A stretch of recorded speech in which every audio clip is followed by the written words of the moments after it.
Thank you very much, Odie Pixel and Gods, and indeed here back at ASUS ROG DreamLeague at the panel. And oh my God, the ending to the game, guys. That was okay. So that was everything. It was everything we wanted. Okay, we knew that Finem was going to lose the later stage. They normally do. There was some interesting stuff that happened in that game, to be honest. Where do you want to start? Actually, I know where I want to start. You still have a little time left to vote for your MVP of this series, so make sure to do that. You can find the commands in chat. You can find the commands on Twitter, probably DreamLeague as well. So make sure to vote. They're going to close very soon, so you only have like a minute or so left. So let's start with the good parts, because it's fun to talk about the bad stuff. We were edge, like, usually we're sitting back watching the games, you know, just on the couch, just like, yeah, you know, it's good play. We were literally just all like, what? He sold Basher again. And then he sold bots, and then he resold Basher, and then he bought it again. We were like on the edge of our seats pretty much around the entire time. Around 25-minute mark, we're Snapchatting. Yeah. And then from 35 onwards, we're like, okay, we need to follow this, because this is too good. Shit went down. Shit went down. So the good part is at Finem's team fighting. Yes. Astonishing.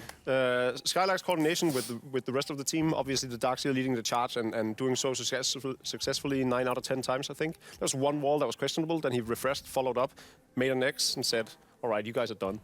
And that was basically what was the final nail in the coffin, I think, for at Finem. But yeah, throughout, I think Skylark comboed really well with the team. Yeah. Madara played an amazing Juggernaut. Was much left to his own devices. Did a lot of solo kills, both in the early game, but also later stages in the game. We saw them. He had the Spirit Breaker and Slada chase him. He's like, you know what? I'm Greek. I'm all man, baby. Turns around, kills them, runs home.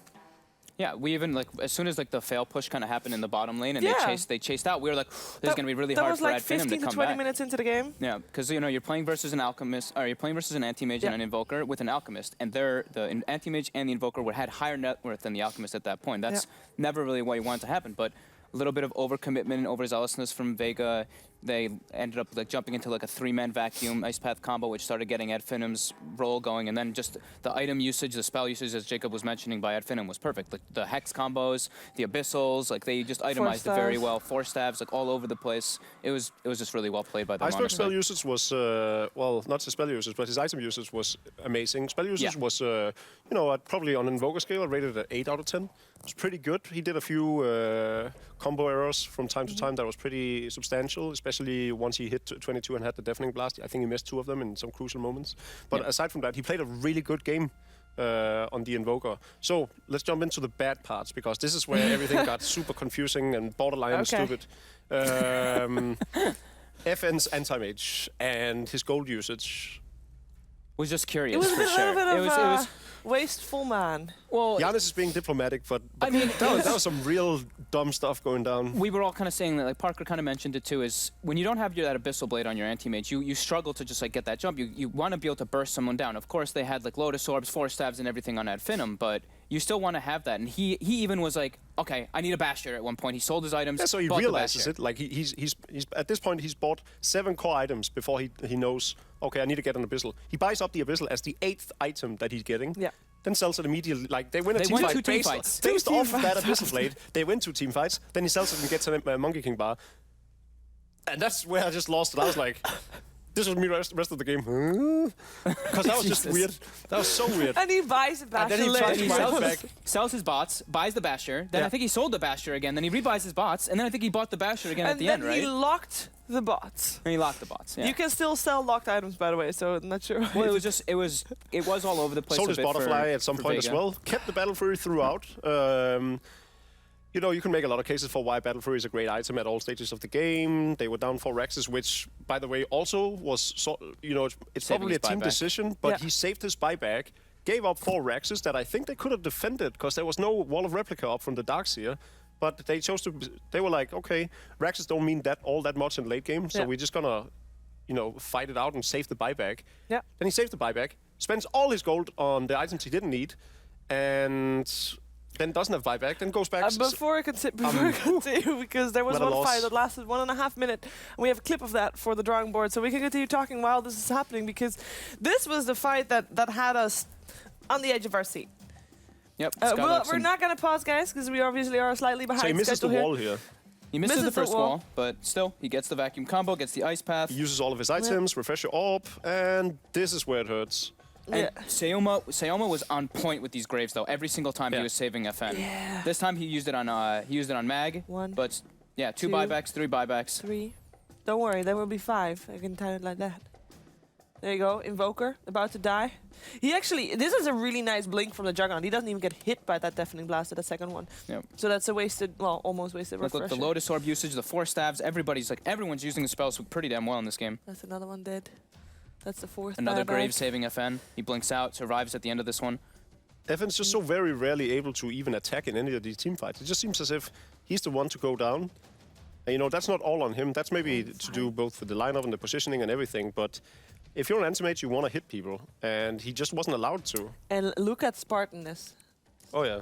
The rest is already, at some point, is long gone. He is just here to save his team. You know, he's Jakiro throwing out ice pads and dual breaths all the time, slowing Look at down the 4 staff everybody. usage again, saved MNT. Like, everybody's just, yeah, it's unbelievable. At this point, I mean, I think Spartan is having a great job, a great game in this one as well. And all the echo shells as well. It's actually much later. This fight is so long. This fight's so long. Look how much it keeps going up. The reflected on, like, everybody, look, another grave to save him up. Reflected. Look, the spell usage is just ridiculous. This is where it's gonna happen. Now he's just like, okay, we're done fighting. Done Ice fighting, path, 4 TP. staff TP. So confident that he's gonna make it out. I don't think he was confident. I think he was throwing his life away for his team a bit, but... I think he's just confident, guys. You can always have that. Oh, and there we Hey, go. look who we have. MNT, maybe next time. Hello. Hello all. I mean, do you like torturing viewers when watching your games? That was a really crazy ending to that game. Congratulations on winning it, by the way. Thank you. Not torturing, we are entertaining people, so This is I true. guess it's fine. This is true. I want to hear, because unfortunately you weren't on boot camp this time when you were doing your qualifier run. And I know the video from one of the earlier qualifiers that you had, there was an explosive reaction that was caught on camera, and this time we didn't get that. And I want to just hear from you firsthand. How was it after winning the Boston Major qualifiers? Well, we were at our home, so Yeah. I guess I know Spartan broke his headset. That's I know he did that. Skylark yelled enough to hear him. They heard him in like half a block or something. And but overall, yeah, I mean, we were all really happy, of course, and it was a great feeling qualifying after so many times. It was the 3rd time, I believe. So overall, it was a very intense moment. Yeah, congratulations. And is Madara feeling a bit better now again? Since he was ill, Yeah, actually, today he's feeling good. The last 3 days and even at Major, he was sick, pretty sick. And he even went to the hospital, I think, 2 days ago. Okay. So, but he's feeling all right now, so all good. Okay, glad to hear, glad to hear. Did you guys feel confident going into that game after like the first high ground when you guys didn't really get to break the barracks? That's where we knew that our timing was a bit gone, because we went all in at that push. We knew that we were gonna leave Antimate's split push. He got like 2 towers, free farm, and that was our all-in moment. We would have won there, but I don't know, mistakes were made. Maybe they played better at that team fight. Okay. And then we just knew we had to like win later in the game. Okay, cool.